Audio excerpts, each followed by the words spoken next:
قالوا ربنا الله ثم استقاموا تتنزل عليهم الملائكة ألا تخافوا ولا تحزنوا وأبشروا بالجنة التي كنتم توعدون صدق الله العظيم. Maka malaikat-malaikat akan turun kepada mereka dengan berkata, janganlah kamu merasa takut dan janganlah pula merasa sedih, dan bergembiralah kamu dengan memperolehi syurga yang telah dijanjikan kepada kamu. Tuan-tuan dan puan-puan, muslimin dan muslimat, hadirin dan hadirat, mudah-mudahan kita sama-sama diberkati dan dirahmati oleh Allah Subhanahu wa taala. Pertama dan buat selamanya, marilah sama-sama kita merafakkan, mengucapkan setinggi-tinggi rasa syukur kita kepada Allah Subhanahu wa taala, kerana alhamdulillah di atas taufik dan hidayah daripada Allah dapat sama-sama kita menjalani ibadah puasa pada tahun ini. Dan kita bersyukur pada Allah Subhanahu wa taala kerana Allah Subhanahu wa taala mempersempatkan kita untuk bertemu dengan Ramadan al-Mubarak pada tahun ini. Dan kita bersyukur pada Allah Subhanahu wa taala dengan pertemuan kita dengan bulan Ramadan pada kali ini. Kita berazam untuk berusaha merebut segala tawaran yang telah diberikan oleh Allah Subhanahu wa taala. Lebih-lebih lagi dalam keadaan suasana kita pada hari ini senantiasa berada di atas tali dan juga berada di atas pegangan Allah Subhanahu wa taala. Tuan-tuan dan puan-puan sekalian, ayat yang saya baca dalam mukadimah sebentar tadi merupakan ayat yang telah Allah Subhanahu wa taala tujukan kepada kita semua. Dengan tujuan ayat ini Allah Subhanahu wa taala memberitahu satu ganjaran yang bakal diperolehi oleh golongan-golongan yang beriman dan bertakwa kepada Allah, yang mereka itu beranggapan bahawasanya Allah Subhanahu wa taala itu Tuhan mereka, dan mereka meneruskan konsep pengabdian kepada Tuhan mereka itu dengan mereka istiqamah dalam melakukan dan melaksanakan amalan. Tuan-tuan sekalian, sengaja saya bawa ayat ini pada hari ini dengan melihat suasana dan keadaan kita pada hari ini dan juga kebiasaan yang biasa berlaku dalam masyarakat kita, iaitulah keadaan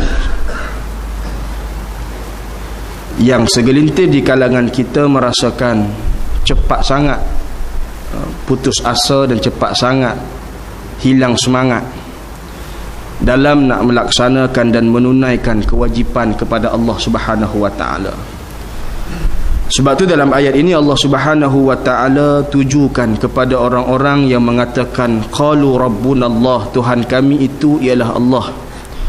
Maka orang yang mengatakan Tuhan kami itu ialah Allah, summastaqamu, kemudian mereka beristiqamah.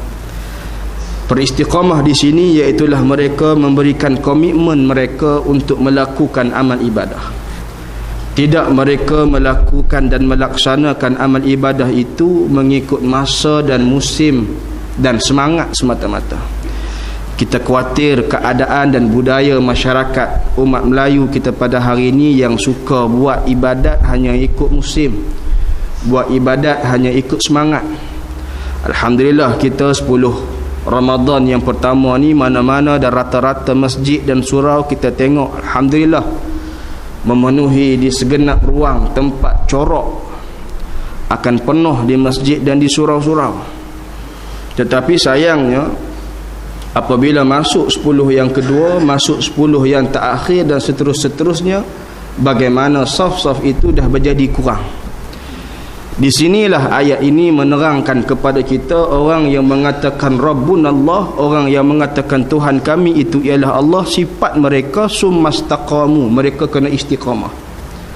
Mereka kena istiqamah dalam menunaikan kewajipan mereka kepada Allah. Mereka kena beristiqamah dalam merebut segala tawaran yang Allah Subhanahu wa taala berikan. Sebab itu dalam satu hadis yang diriwayatkan oleh Imam Muslim, daripada Abu Hurairah radhiyallahu taala anhu, Rasulullah sallallahu alaihi wasallam telah bersabda. Rasulullah bersabda, badiru bil a'malis salihah, berlumba-lumbalah kamu ataupun bersegeralah kamu melakukan amal soleh. Dalam hadis ni Rasulullah bawa datang dalam keadaan maksud yang umum. Rasulullah tidak tujukan hanya pada masa-masa tertentu. Bebetulan kita berada pada bulan Ramadan, maka hadis ni amat tepat dan amat kena pada suasana kita hari ini. Rasulullah sebut, badiru bil a'mali salihah, bersegeralah kamu untuk melakukan amal soleh. Yang amal soleh ni tuan-tuan sekalian, segala macam yang kita buat kerana Allah Subhanahu wa taala, itu semua amal soleh selagi tidak bercanggah dengan syariat. Tinggal lagi tuan-tuan sekalian, bagaimana kita nak relatekan hadis Nabi ni yang Nabi minta kita bersegera, berbanding dengan digabungkan dengan ayat yang kita baca di mukadimah sebentar tadi, adalah kena pada tempatnya.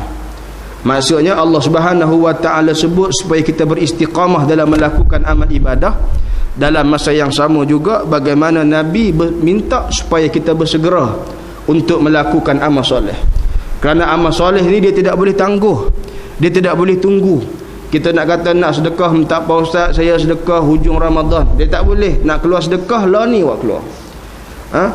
Tak apa ustaz, saya start sembahyang tarawih, start 10 tak akhir, dia tak boleh. Nak buat amal soleh tu kena selalu, kena selalu.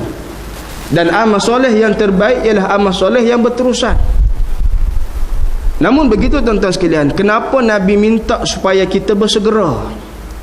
Satunya, yang pertama, kita tak tahu ajal kita tu bila. Kalau kita tahu ajal kita tu bila, tak apa. Sebab tu banyak kalau kita buka dalam kitab-kitab para ulama, kenapa para ulama minta kita supaya bila melaksanakan Ramadan pada kali ini, pada tiap-tiap tahun yang kita dapat itu, buatlah Ramadan tersebut yang paling terbaik berbanding dengan Ramadan-Ramadan sebelumnya, seumpama kita tak akan jumpa lagi Ramadan pada akan datang.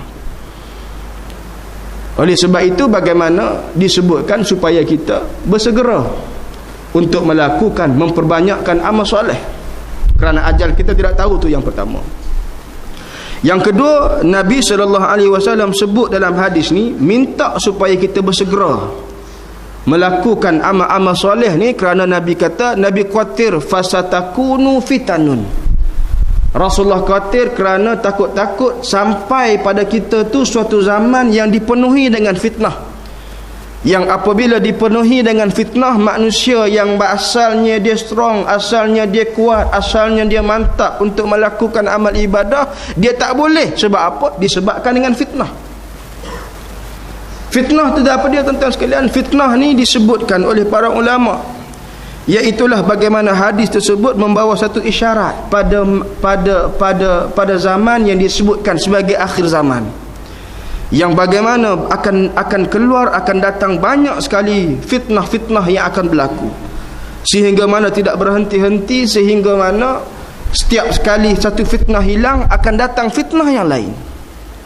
Sebagai contoh tuan-tuan sekalian, saya nak mengambil contoh dengan melihat fitnah yang berlaku dalam masyarakat kita, dalam kita rasa susah untuk melaksanakan dan memelihara agama kita.